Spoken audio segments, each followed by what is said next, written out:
Nous sommes dans une série sur Daniel et nous voulons faire de cette série-là une série où on va mieux saisir la pensée de Dieu, n'est-ce pas? Et j'aimerais vous inviter à tourner tout de suite dans Daniel. On va lire ce passage-là, si vous le permettez. Daniel, chapitre 1. Daniel, chapitre 1 et au verset 3. Le roi donna l'ordre à Ashpenaz, chef de ses eunuques, d'amener quelques-uns des enfants d'Israël de race royale ou de famille noble. Des jeunes garçons sans défaut corporel, beaux de figure, doués de sagesse, d'intelligence et d'instruction, capables de servir dans le palais du roi et à qui l'on enseignerait les lettres et la langue des Chaldéens. Le roi leur assigna pour chaque jour une portion des mets de sa table et du vin dont ils buvaient, voulant les élever pendant 3 années, au bout desquelles ils seraient au service du roi. Il y avait parmi eux, d'entre les enfants de Juda, Daniel, Anania, Michaël et Azaria. Les chefs des eunuques leur donnèrent des noms. À Daniel, celui de Belchazzar, à Anania, celui de Shadrach, à Michaël, celui de Meshach, et à Azaria, celui d'Abednego. Daniel résolut de ne pas se souiller par les mets du roi et par le vin dont le roi buvait, et il pria le chef des eunuques de ne pas l'obliger à se souiller. Dieu fit trouver à Daniel faveur et grâce devant le chef des eunuques.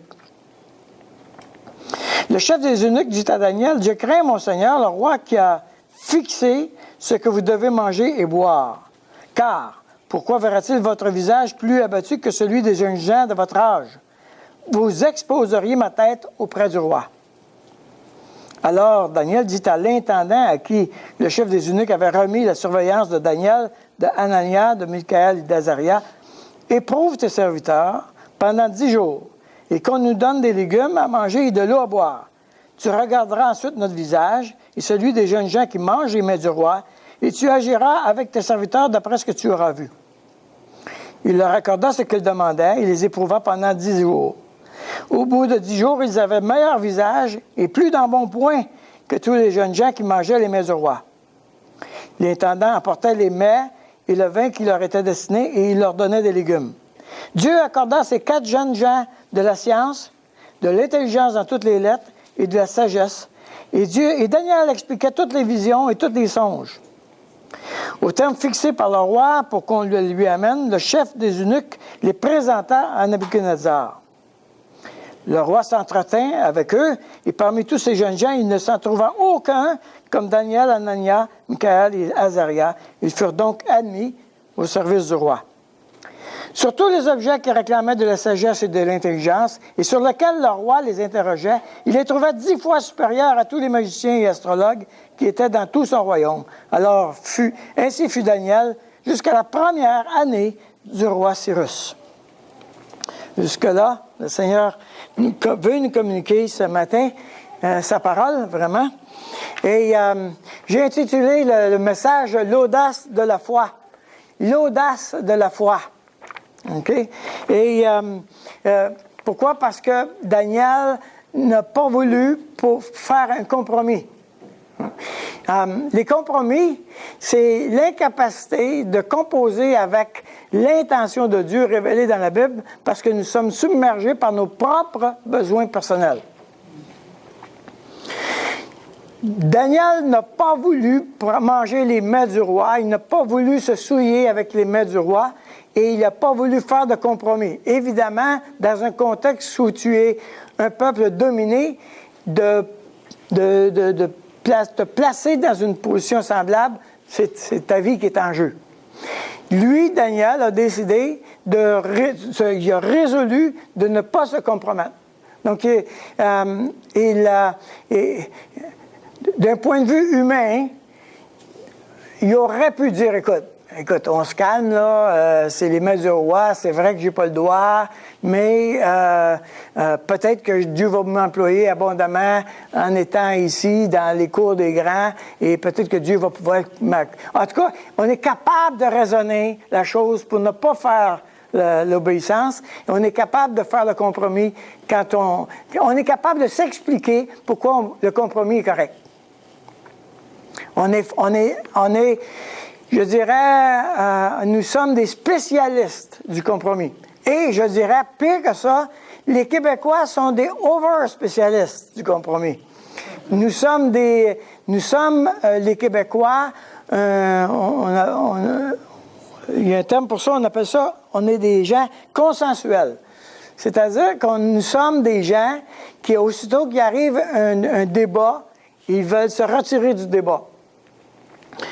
S'il y a un conflit entre deux personnes, en général, les Québécois, on tente d'arranger ça. Ah, toi, t'es libéral, toi, t'es PQ. Ah, ben là, on commence à naviguer, puis on arrange ça, là. Finalement, nous sommes capables, dans des groupes, de ne pas avoir de discussion, finalement. On est juste en train de faire des compromis sur l'ensemble des choses. Et évidemment, comme croyants, nous sommes aussi capables de faire des traits. On est excellents pour faire des compromis. On a des compromis partout dans la Bible. En fait, je dirais, c'est probablement la chose qui est la plus fréquente. OK? Ça commence avec Adam. Hein? Ça commence avec Adam. Ensuite, Caïn a fait un compromis. Ensuite, Abraham. Abraham, il dit au Pharaon, c'est pas ma femme, c'est ma sœur. C'est l'inconverti qui lui reproche de ne pas avoir dit la vérité, imaginez. Pharaon, il dit à Abraham, hey, t'es pas correct dans ton affaire, tu aurais dû dire la vérité. Et Abraham a voulu, en disant que c'était sa sœur, il a voulu contrôler la réaction du Pharaon. OK? Saül fait la guerre, tout ça, et puis Dieu avait dit, tu vas dévouer par interdit tout ce que tu vas conquérir. Et là, qu'est-ce qui arrive? Samuel dit, écoute, qu'est-ce que j'entends? J'entends des bruits d'animaux. Oh, on les a gardés pour plus tard, pour faire des sacrifices éventuellement. Hey, mon œil! Hein? Il avait gardé le meilleur du troupeau pour s'enrichir. OK? Samson, ah, la belle Dalila. Hein? David, avec Bathsheba. Hein? Salomon, avec les femmes étrangères. Pierre, ben non, je ne le connais pas. Hein? Je ne le connais pas, lui. Je compromets la vérité. Ananias et Saphira, on a tout donné notre argent au Seigneur, on a vendu le terrain, on a tout donné notre argent. Et là, c'est fascinant, on peut prendre une quantité de personnages de la parole de Dieu qui ont fait des compromis. Si eux autres sont bons des compromis, imaginez nous autres. Nous autres, on est champions de toute catégorie pour faire des compromis. On est vraiment capables. Hein? Qu'est-ce qu'on fait? On dit, moi, je crois à la Bible, mais je ne la lis pas. Hein? C'est un compromis, ça. Affirmer quelque chose puis pas le faire, c'est un compromis. Nous disons croire que le péché dans l'Église doit être sous discipline, aussi longtemps qu'il faut que ce ne soit pas nos enfants. Nous disons trouver important d'être honnête, aussi longtemps que je ne suis pas menacé de perdre mon emploi. Nous disons avoir des hauts standards moraux, aussi longtemps que nous ne sommes pas en situation de faire de la peine à quelqu'un. Nous disons être honnêtes aussi longtemps qu'une situation malhonnête va nous permettre de sauver de l'argent. Nous dénonçons le péché aussi longtemps que ça ne menace pas la paix. Nous maintenons des convictions aussi longtemps qu'une personne importante, que quelqu'un que nous admirons, ne nous demande pas de faire le contraire. Nous disons ce qui doit être dit, à moins que ce soit dangereux. Nous ne disons pas les vraies raisons pour protéger la relation. Nous sommes en permanence en train de faire des compromis dans nos vies personnelles. Les compromis sont partout, constamment, soit par nos silences, soit parce qu'on ne dit pas, soit parce qu'on ne fait pas, en général. Les compromis sont contrôlés en grande partie par nos peurs. Peur de perdre la relation, peur d'avoir de la chicane, peur de perdre un avantage, peur de perdre son emploi. Enfin, il y a un grand nombre de peurs. Abraham avait peur de Pharaon que si c'était sa femme.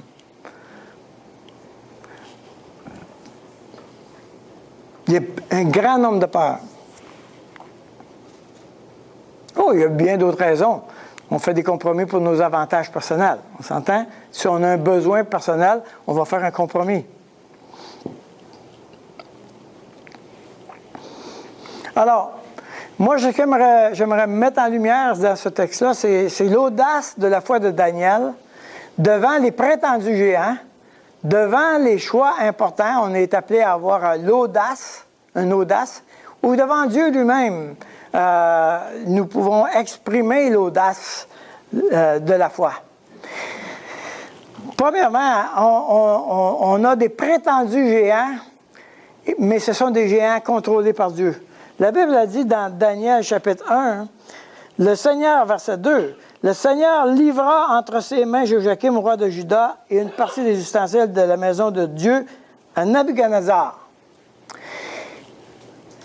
Quand nous marchons dans la vie, dans le monde, nous sommes en présence de géants. Des gens qui ont de l'autorité, des gens qui ont une plus grande intelligence, des gens qui ont beaucoup de pouvoir.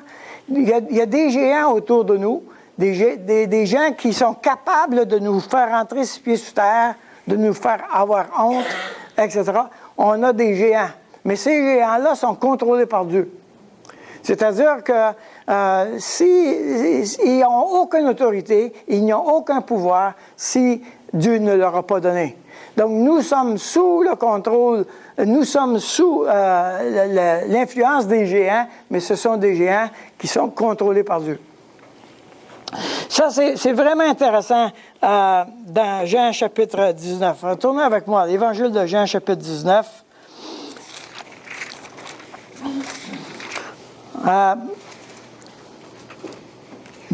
Jésus est devant Pilate. Jésus est devant Pilate. Est-ce que vous pouvez voir Jésus devant Pilate? Est-ce qu'il a peur? Est-ce qu'il est en danger? Comment il regarde dans les yeux Pilate? N'est-ce pas? Oui, Pilate a le pouvoir de le faire crucifier. Pilate a le pouvoir de lui donner de la misère. OK? Et Pilate, il a peur. C'est un géant qui a peur. Et dans l'Évangile de Jean, chapitre 19, et au verset 11, peut-être au verset 10, Pilate lui dit, « Est-ce à moi que tu ne parles pas? Ne sais-tu pas que j'ai le pouvoir de te crucifier et que j'ai le pouvoir de te relâcher? » Et Jésus répond, « Tu n'aurais sur moi aucun pouvoir s'il ne t'avait été donné d'en haut. C'est pourquoi celui qui me livre à toi commet un plus grand péché. » Jésus est en train de dire, oui, tu es peut-être un géant dans ce sens que tu es capable de contrôler ma vie, tu peux la mettre à mort, mais sache une chose, ton pouvoir vient de Dieu. Et tu as été assigné par Dieu pour accomplir dans ma vie le dessein de Dieu. Il n'y a pas de géant. Je ne devrais pas avoir peur d'un géant en sachant que ce géant-là est sous le contrôle de Dieu. Je peux avoir une audace de la foi. Et nous sommes dans nous sommes dans une atmosphère dans la vie où c'est une atmosphère d'illusion. C'est-à-dire que Pilate pense avoir le pouvoir. Par exemple, c'est une illusion. Il n'a pas de pouvoir. Nous pouvons avoir l'illusion qu'il y a du pouvoir. Il n'y a pas de pouvoir. Il n'y en a pas de pouvoir. Quand dans les milieux de travail, OK, nos compagnons de travail sont souvent des géants. Pourquoi? Parce que nous sommes tout seuls, comme croyants, vis-à-vis 5, 10, 50 inconvertis. eux autres, là, ils se liguent ensemble pour déclarer quelque chose contre Dieu. Moi, je suis invité à avoir l'audace de la foi et, comme un David devant Goliath, de dire non. Je suis meilleur que vous. Je suis plus hot que vous. Je suis protégé par Dieu. Les gens répètent ce que les autres disent parce qu'ils se sentent seuls. Nous marchons avec une conviction. Alors, même si je suis seul, je suis plus solide que n'importe qui. Plus solide que n'importe qui. Les gens n'ont pas de racines. Ils ne savent pas qu'est-ce qu'ils croient. Ils font juste répéter qu'est-ce que les autres disent pour faire partie de la gang, parce qu'ils ne veulent pas ne pas faire partie de la gang. Moi, je veux faire partie de la gang de Dieu. Je veux faire partie de la gang de Dieu. Donc, je ne veux pas être contrôlé par ceux qui me donnent l'illusion qu'ils ont vraiment du pouvoir, qui peuvent m'écraser. Oui, il y a des fois, honnêtement, dans le monde, il y a des gens extrêmement intelligents. Et je peux être intimidé par ces gens-là, parce qu'ils sont extrêmement intelligents. Ils sont très articulés, etc. Mais ce sont des gens qui ne savent pas où ils vont, et ils ne savent même pas qu'ils sont contrôlés par Dieu, ils ne savent même pas que leur vie est dans les mains de Dieu. Nous pouvons nous permettre d'avoir de l'audace. Nous pouvons nous permettre d'avoir de l'audace. Nous pouvons aussi avoir l'audace de la foi devant des choix importants. Ici, c'est un peu particulier. Parce que il y a 4 choses qui arrivent dans ce texte-là. OK? Mais Daniel aurait pu réagir à 4 choses. C'est-à-dire qu'il aurait pu s'objecter à 4 choses. Et on va les regarder ensemble. La première, ils ont changé les noms.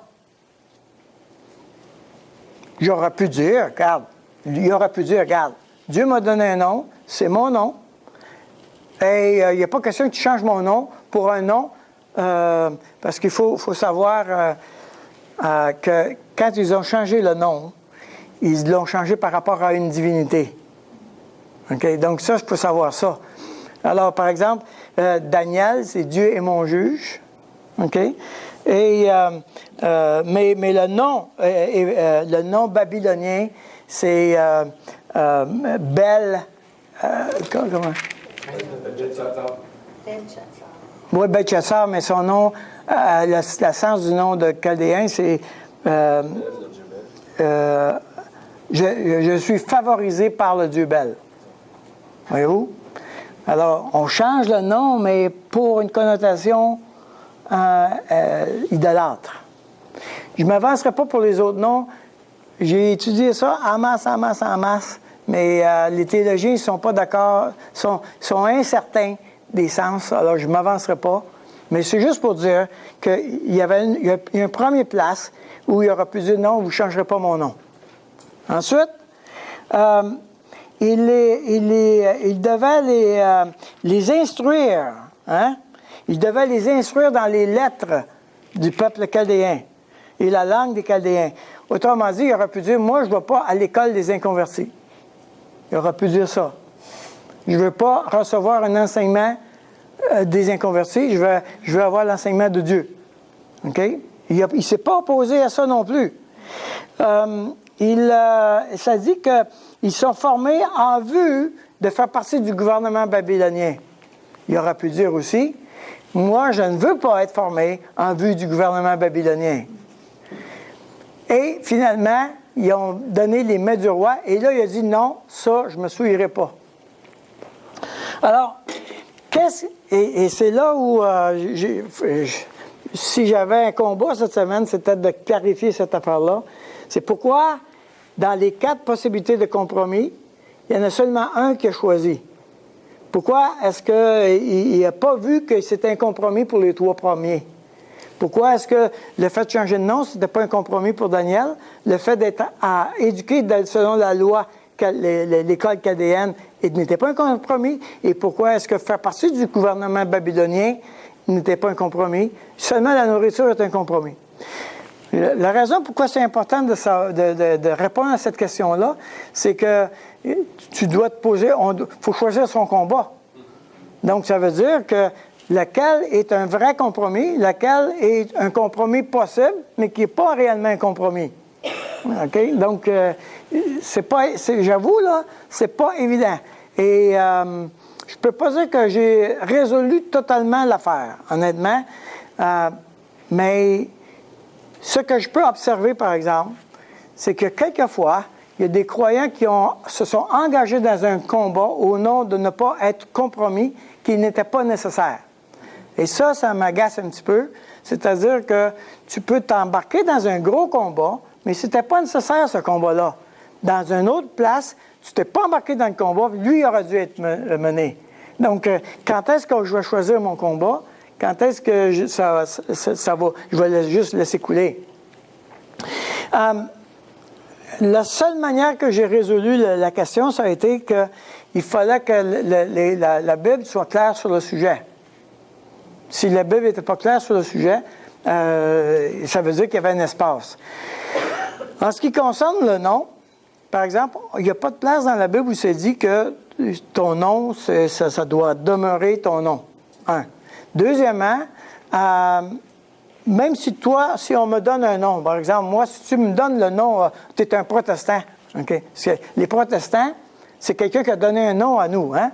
C'est pas nous qui se sont donné le nom de protestants. C'est les gens de l'extérieur qui ont donné le nom « vous êtes des protestants ». Alors, autrement dit, quand on me donne un nom, ça ne veut pas nécessairement dire que moi, je m'identifie avec ce nom-là.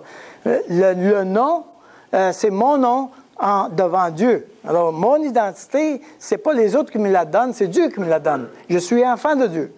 Donc, tu ne me donneras pas une identité. C'est pas toi qui as l'autorité de me donner une identité, c'est Dieu qui a l'autorité de donner une identité.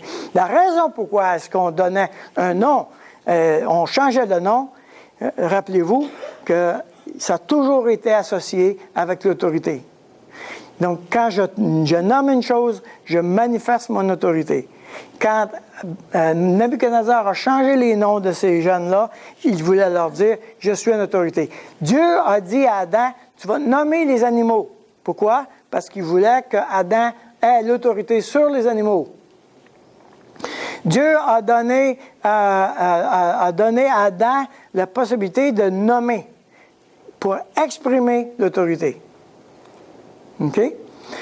Ici, Nebuchadnezzar prend autorité sur ces jeunes-là, de donner un nom, et les jeunes sont obligés de dire « Cet homme-là est en autorité sur ma vie ». Sauf qu'eux, ils savent que si cet homme-là a autorité sur leur vie, c'est parce que Dieu les a livrés. Autrement dit, tu exerces une autorité par interposée.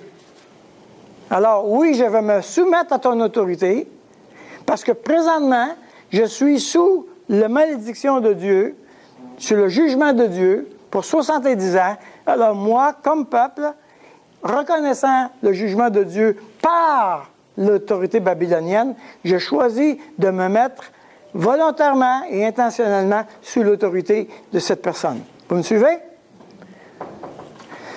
Phew!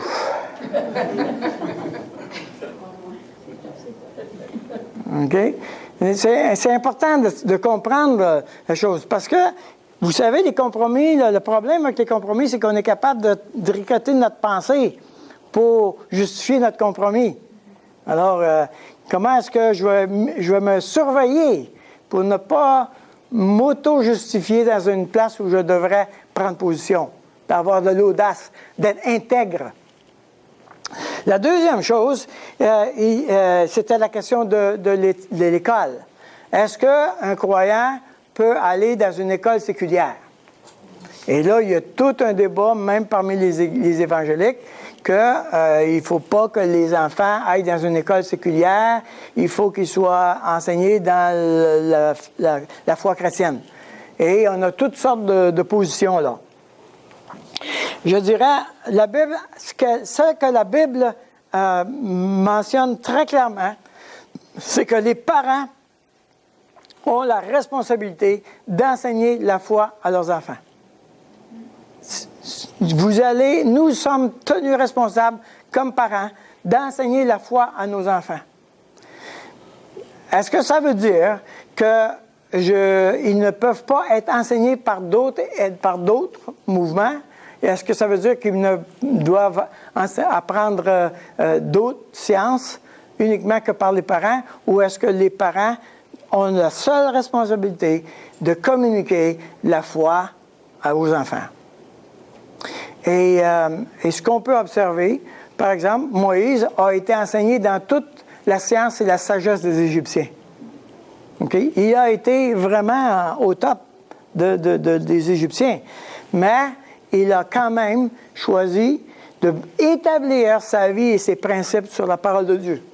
Alors, oui, nous recevons un très grand nombre d'informations, non seulement actuellement, non seulement des écoles, mais de la télévision. La télévision nous transmet une quantité de valeurs extraordinaire sur qu'est-ce qu'on doit croire. Ils nous disent continuellement à travers les téléromans qu'est-ce qu'il faut croire, qu'est-ce qu'il ne faut pas croire. Oh, on ne le dit pas comme ça, mais c'est ça qui se passe. On nous dit quoi croire. Donc, c'est quoi notre travail? Notre travail, c'est de comprendre la parole de Dieu, de s'enraciner dans la parole de Dieu et de choisir de conformer notre vie à la parole de Dieu en étant capable d'identifier ce qui n'appartient pas à Dieu. Parce que la vérité, elle est partout, la vérité. Même les inconvertis ont des éléments de vérité que moi, je n'ai pas. Et je dois aller la chercher. La morceau de vérité qu'ils ont, moi, je dois aller le chercher.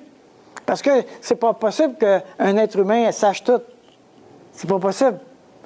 Donc, moi, j'ai la responsabilité de filtrer l'ensemble de ce que je reçois à travers les lentilles de la parole de Dieu et de retenir ce qui est bon. Examiner toutes choses, retenir ce qui est bon. Voyez-vous?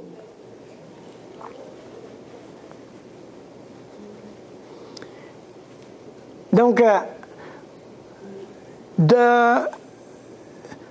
au nom de la foi, de couper le croyant de toute influence séculière ne correspond pas nécessairement à la pensée de Dieu.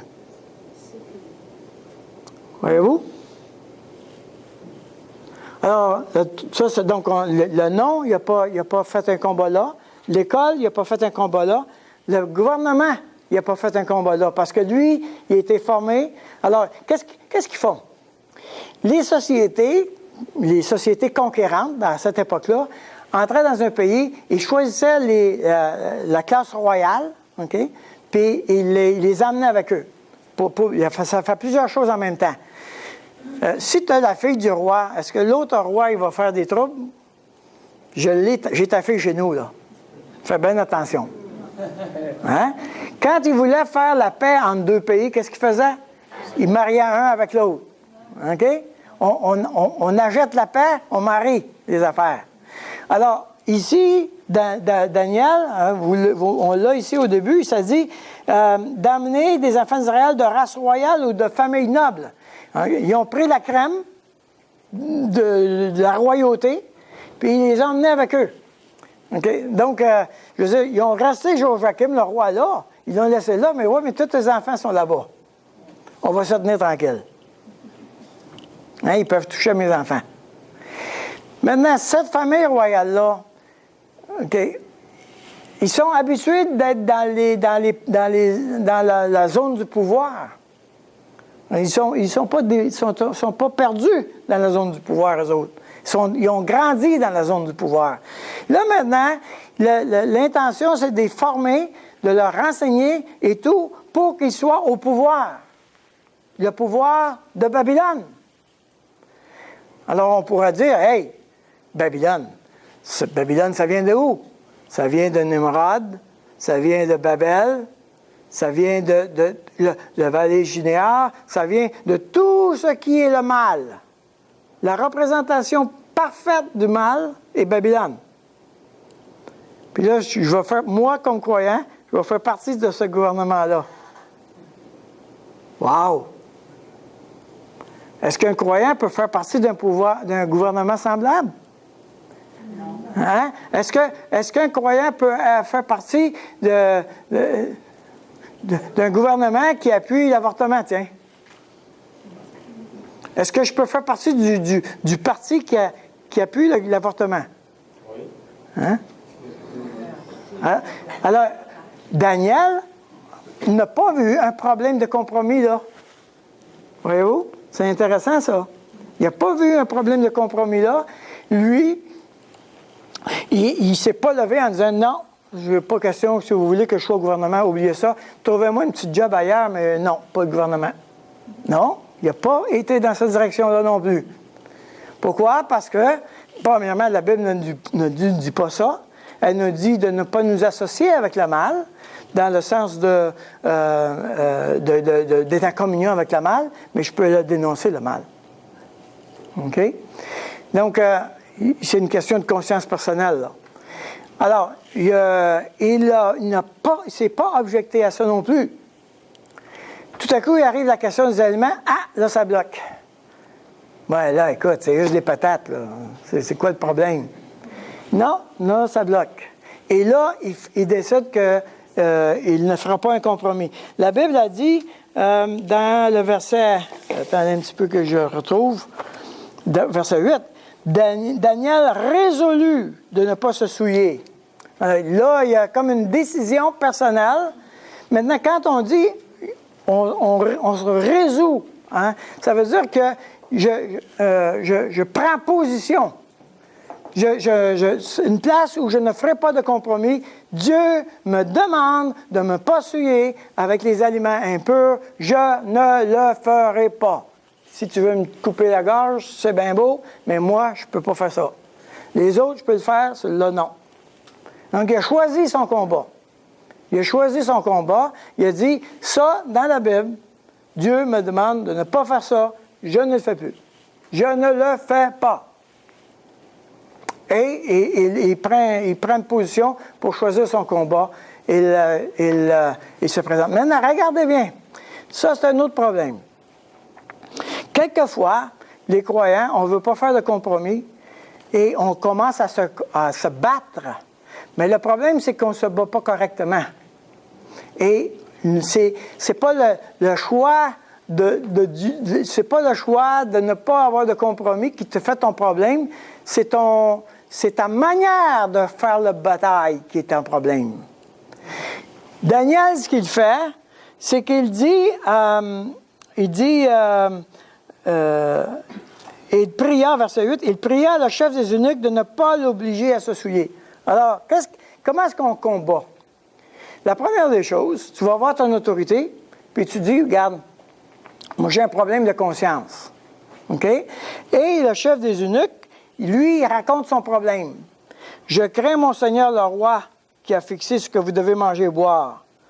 Alors, autrement dit, moi, si je veux me tenir dans une position de non-compromis, je dois aussi être capable d'entendre l'enjeu de l'autre. L'enjeu du chef des eunuques, c'est que, écoute, c'est bien beau ton affaire, mais si moi je vais dans ta direction, ma tête est en jeu. Il n'est pas question que je coupe. Alors, Daniel a fait un reflet. Il a dit, si je comprends bien, ta vie est en jeu si je te fais pas, si tu me nourris pas selon le choix du roi. Oui, c'est ça. Ah, OK. Alors, on va aller gagnant-gagnant. OK? Alors, voici qu'est-ce qu'il va faire. Verset 11. Alors, Daniel dit à l'intendant à qui le chef des eunuques avait remis la surveillance. Là, maintenant, on tombe à deuxième niveau. Il était voir le grand boss, le chef des eunuques. Le chef des eunuques, il a dit, voici, c'est quoi mon problème? Alors, il dit, OK, je comprends ton problème. Toi, tu veux protéger. Il faut que j'aie une belle apparence comme les autres. Sinon, toi, ta vie est en danger. OK, je comprends ça. Alors, il va voir le petit boss, OK, parce que c'est le même. C'est l'intendant à qui est le chef des eunuques. Donc, il y a le petit boss. Il va voir le petit boss, puis il dit, écoute, ton grand boss, là, il est inquiet. Lui, il voudrait qu'on paraisse bien quand on va aller devant le roi. OK? Et moi, je veux ça aussi. Je comprends son point, puis je comprends qu'il est en danger. Alors, ce qu'on va faire, c'est ceci. Tu vas me donner les légumes, ta patente, là, pendant 10 jours. Après 10 jours, si je suis mieux, si je parais bien, on continue comme ça. On est gagnant-gagnant. Moi, je ne me souille pas, puis ton boss, lui, est content. OK? On est-tu d'accord? Oui, on est d'accord. 10 jours, c'est bon. Maintenant, on s'entend-tu que c'est pas en 10 jours que tu vas avoir une transformation à manger des légumes? Êtes-vous d'accord avec ça? Bien, je ne suis pas un nature, je suis pas un végétarien, là. Mais d'après moi, en 10 jours, je ne pense pas que mon apparence va changer tellement que je vais avoir de l'embonpoint d'avoir mangé des légumes. Non, non. Autrement dit, ce que Daniel est en train de dire, c'est moi, je veux faire la démonstration que Dieu est avec moi dans cette affaire-là. Moi, je choisis d'obéir à Dieu et j'ai confiance que si j'obéis à Dieu, Dieu va bénir mon action. Alors, je choisis d'aller par là. OK? Au bout de 10 jours, ils avaient un meilleur visage et plus d'embonpoint, verset 15, que tous les jeunes gens qui mangeaient les mains du roi. Pas pire, ça? Hein? Ben moi, je ne mangeais pas de légumes, je ne veux pas avoir de l'embonpoint.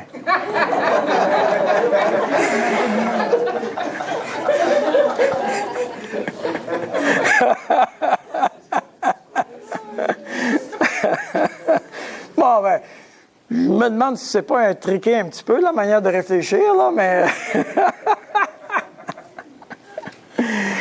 OK. Et maintenant, avoir l'audace devant Dieu, c'est-à-dire que quand je dis j'ai l'audace de la foi devant Dieu, je suis en train de dire, moi, je regarde que Dieu. Je ne regarde pas d'autre chose que Dieu. Je ne regarde pas mes géants qui me font peur. Je ne regarde pas les dangers des décisions. Je regarde Dieu. Je choisis résolument de marcher par là en regardant Dieu. La Bible a dit, verset 17, Dieu accorda à ces 4 jeunes gens de la science, de l'intelligence dans toutes les lettres. Dieu continue d'être avec eux par leur choix d'obéissance. À partir du moment où je détermine, ça va être Dieu que je suis et ça va être Dieu que je vais faire, et je regarde devant Dieu, Dieu va me donner l'intelligence. Savez-vous comment est-ce que les gens... Si le patron de la compagnie t'appelle, puis qu'il te demande un conseil, c'est quoi qui embarque tout de suite dans la chose? Qu'est-ce que je pourrais bien lui dire qui a de l'air intelligent, qui va avoir un avantage, qui va le voir que c'est bon et qui va m'aimer pour ce que je dis? J'ai tout dit ça avant même de commencer à parler. Hein? On pense. Maintenant, si la première pensée, c'est dis-lui que c'est péché d'être malhonnête dans cette entreprise-là. Wouhou! Est-ce que je vais dire ça à mon employeur qui me demande conseil? Hein? Est-ce que je dirais à mon employeur, écoute, ça ne marche pas ton affaire, c'est pas éthique de faire ça comme ça? Hein? C'est pas éthique. C'est mal de dire ça à ton employeur. Écoute, ça n'a pas de l'air gagnant, hein? Ça n'a pas de l'air gagnant, ben. Ce que nous allons dire en regardant à Dieu va être totalement à l'envers de notre compréhension. Qu'est-ce que tu dis à quelqu'un qui veut s'enrichir? Tu veux entendre? Si tu veux entendre, on va te donner un plan comment économiser, comment faire plus d'argent, etc. Maintenant, si tu dis à quelqu'un qui veut faire plus d'argent, donne aux pauvres, vends tout ce que tu as, suis-moi. On n'est pas dans la même chose, n'est-ce pas? Autrement dit, David, ça dit ici que sur tous les objets qui réclamaient de la sagesse et de l'intelligence, et sur lesquels le roi les interrogeait, il les trouvait 10 fois supérieurs à tous leurs magiciens. C'est quoi les magiciens qui sont en train de faire? Comment on va dire ça? Wow, oui, tu vas gagner la guerre. Non, Dieu n'est pas avec toi. Hein? Daniel arrive, non, Dieu n'est pas avec toi. Les magiciens, on va faire virer les os, puis les allumettes, puis les amulettes, puis les dés, puis oui, tu vas gagner, tu es le plus fort, tu es le plus puissant, puis ils vont y flatter dans le sens du poil, n'est-ce pas? Et, regarde, il a dit à Nabuchodonosor, regarde, tu te penses bien fin, je m'excuse, mais on va t'enlever ton royaume, puis tu vas être couché dans l'herbe, puis tu vas faire dur en train de mourir malade. Il dit ça au roi. Hey, regarde, c'est pas ça que je veux entendre, moi. Mais il a dit, bon, je parle de là, je suis dans Daniel 7 ou 8. Mais il a dit qu'est-ce qu'il voulait pas, qu'est-ce qui n'est pas acceptable d'être entendu par un roi. Un roi ne veut pas entendre ça, il veut entendre qu'il va gagner, il veut... donne-moi comment il appelle ça, de la motivation positive, sois un bon motivateur. Non, tu fais dur, tu t'as péché, tu es trop orgueilleux, tu vas mourir. Il faudra que tu te repentes, mon ami. Hey!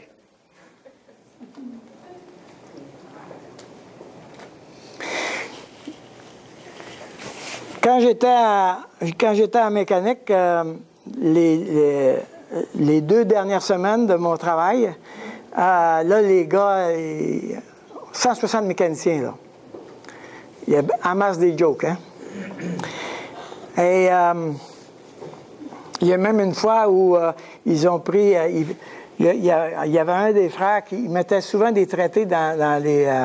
après les rouleaux de papier de toilette. Ils mettaient ça là pour que les gars les lisent pendant qu'ils sont aux toilettes. Fait que, il y en avait un qui les avait tous ramassés, puis il m'a collé tout mon coffre avec les pamphlets, les traités. Tout le coffre était plein de traités. Puis là, je sais qu'est-ce qui arrivait. Il était tout caché en arrière, puis il regardait. Savez-vous qu'est-ce qui est arrivé? 2 semaines, et là, ils savent que je m'en vais.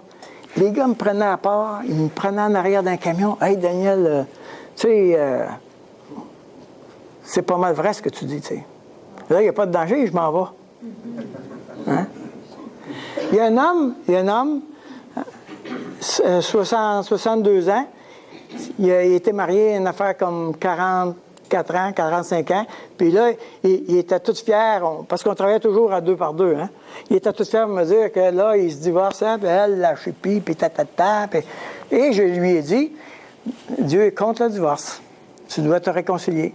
Ah, il était choqué après moi. Les deux années suivantes, il ne m'a pas parlé pantoute. Il était jamais choqué, il était en colère. Il m'a pris dans ces 2 dernières semaines-là, puis il a dit, Daniel, tu avais raison. Tu avais raison. Ce sont des géants aux pieds d'argile. Ce sont des gens qui nous font peur. Mais Dieu te donne la sagesse. La Bible a dit quelque chose de vraiment intéressant. Tournez avec moi dans Psaume 119. Psaume 119. Et au verset, le verset 98. Psaume 119, au verset 98. Tes commandements me rendent plus sage que mes ennemis, car je les ai toujours avec moi. Je suis plus instruit que tous mes maîtres, car tes préceptes sont l'objet de ma méditation. J'ai plus d'intelligence que le vieillard, car j'observe tes ordonnances. Hey! Tu veux-tu paraître plus intelligent? Dis ce que le Dieu dit. Ça, c'est intelligent. Dis ce que Dieu dit. Et Daniel a dit, écoute, moi, Dieu me demande de ne pas me souiller avec les aliments. Je choisis de ne pas aller dans cette direction-là. Alors, comment on peut arranger ça? Toi, tu veux que je paraisse bien, on va arranger ça. Mon Dieu va arranger ça. Mais pour le moment, c'est le même qu'on va faire. Donc, la manière de faire le combat est importante. Je ne ferai pas de compromis, mais je vais le faire d'une manière qui est sage. OK? Mais en même temps, je ne passerai pas sous silence. Je veux être intègre. Si je ne le fais pas parce que c'est volé, je le dis, non, je ne peux pas faire ça parce que c'est volé.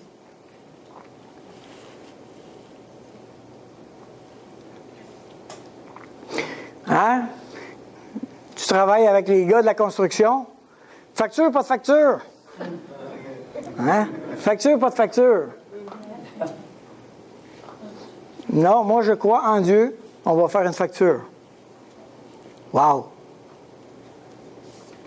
Vous savez, j'ai travaillé avec un agent d'immeuble, il n'était pas tout à fait drette, disons.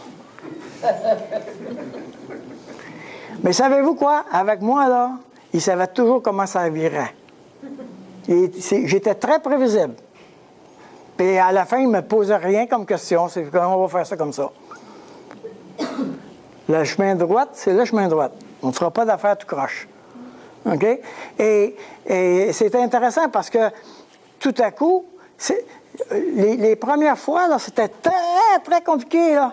Parce qu'il fallait naviguer des mensonges qu'il avait faits. Puis Non. Ça ne marche pas de même. What you see is what you get. Ce que tu vois, ce que je dis, c'est ça. Il n'y aura pas de surprise, c'est pareil. Donc, d'avoir l'audace de la foi, l'audace de je suis plus solide que n'importe qui parce que Dieu est avec moi.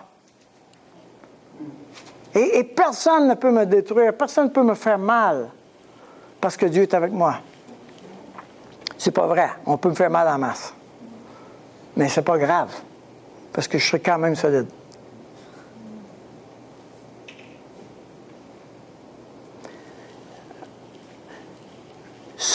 Le sujet de marcher avec intégrité, d'avoir l'audace de sa foi, de respecter son intégrité, quel que soit le prix, est d'une extrême importance.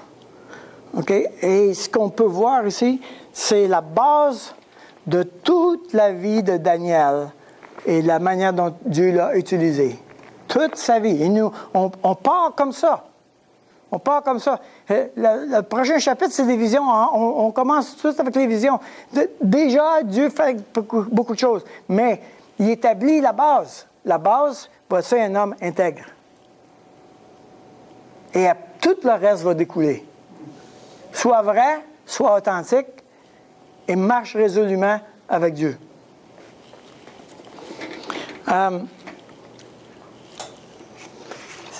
Dans Romains chapitre 1, je ne le lirai pas, mais je vais fonctionner comme si vous connaissiez le chapitre, là. Romains chapitre 1, les hommes n'ont pas reconnu Dieu comme Dieu, n'est-ce pas?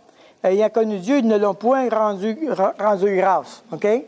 Maintenant, si vous lisez le chapitre de Romains 1, tu t'aperçois que parce qu'ils n'ont pas fait ça, parce qu'ils n'ont pas choisi Dieu, plus tu avances dans le texte, plus ça se dégrade. Hein? Rempli de toute injustice, de méchanceté, de cupidité, de malice, plein d'envie, de meurtre, de querelle. Mais il y a une liste. Autrement dit, quand je ne choisis pas de marcher d'une manière intègre avec la parole de Dieu, ma vie a une spirale de dégradation. Je m'enfonce dans la dégradation. La contre-mesure pour cesser de s'enfoncer dans la dégradation, c'est de marcher d'une manière intègre dans la vie. Et plus je marche d'une manière intègre, plus ma vie devient en harmonie avec Dieu. Je marche solide. Je ne suis pas en train de m'inventer des mensonges. Je ne suis pas obligé de naviguer avec mes raisonnements. Non, non, Dieu l'a dit, je te dis ça, c'est Dieu qui a dit ça, puis c'est le même. Bon, what you see is what you get. Ça s'arrête là. Donc, ta vie, comme croyant, peut être encore plus épouvantable si tu embarques dans les compromis.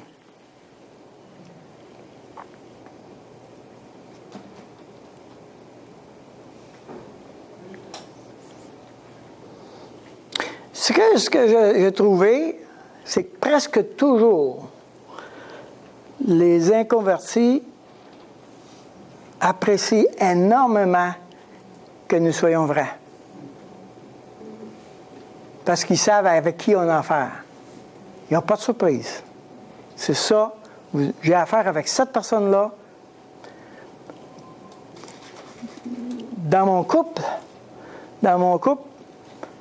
on avait des méga chicanes. Méga avec un M majuscule. Et on était très prévisible.